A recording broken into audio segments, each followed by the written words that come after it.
So, Congressman, thank you so much for joining us. You know energy. Tell us what the phenomenon in Texas right now is telling us about our energy structure here in the United States. Well, I think, David, it's very insightful. First of all, I want to extend my sincere sympathies to our fellow Americans in Texas who are going through this very sad time. This is something that shows the fragile nature of our electric grid, the deliverability. There's two big issues as I see it, reliability and diversity. And it shows the need for a future all of the above energy policy, but with a strong emphasis on reliability. We have seen failures across the grid, across the choice of generating power, whether it was fossil fuels or green. It's an all of the above failure in Texas, and it's very, very sad. Yeah, as you say, Congressman, from what I can see, at least, it seems to be all of the above. You can't point a finger at any particular source.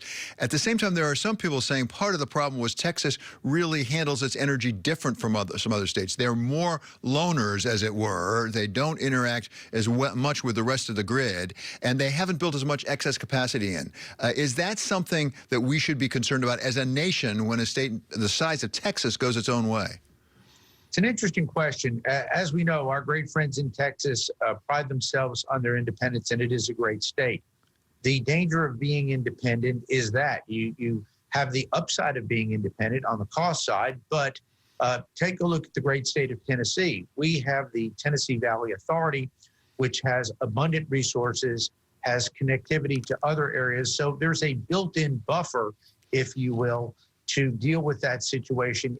God forbid if it should occur in this part of the nation. But states need to make their own decisions. I think what Texas ought to look at as they go back is to make sure that there is continued diversity and look at things such as their infrastructure. That's something that I've been involved in talking with Republicans and Democrats about, and actually in both houses, to make sure that the infrastructure is in place to deal with situations like we've seen in Texas. But very sad, aberrant weather, and my heart goes out to all the millions affected in Texas. I want to keep our audience up to speed on that House Financial Services Committee hearing. As we're still in the opening statements, we will bring it to you once they go to question and answer. Congressman Fleischmann, thank you so much for being here. Let's go to the infrastructure issue specifically. The new Biden administration says once they get past whatever they do on stimulus, they want to have a second round that really invests in infrastructure. What, from your perspective, should we be doing as a country to invest in our energy infrastructure?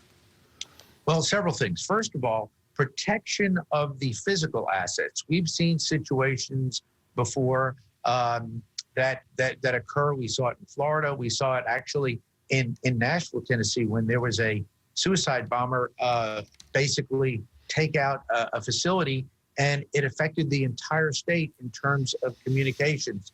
So whether it's energy or communications, we've got to, I think, look at not only security on the cyber side, but security on the physical side of the infrastructure, making sure that the facilities that produce the power, distribute the power, are properly protected so that we can avoid future misuse. Is that a substantial problem? Because a lot of our power facilities are quite local. I mean, as you know, we had that instance at a fairly small water treatment plant down in Florida where there was a hacker. Now, it turns out that was not a terrorism event, but it could have been.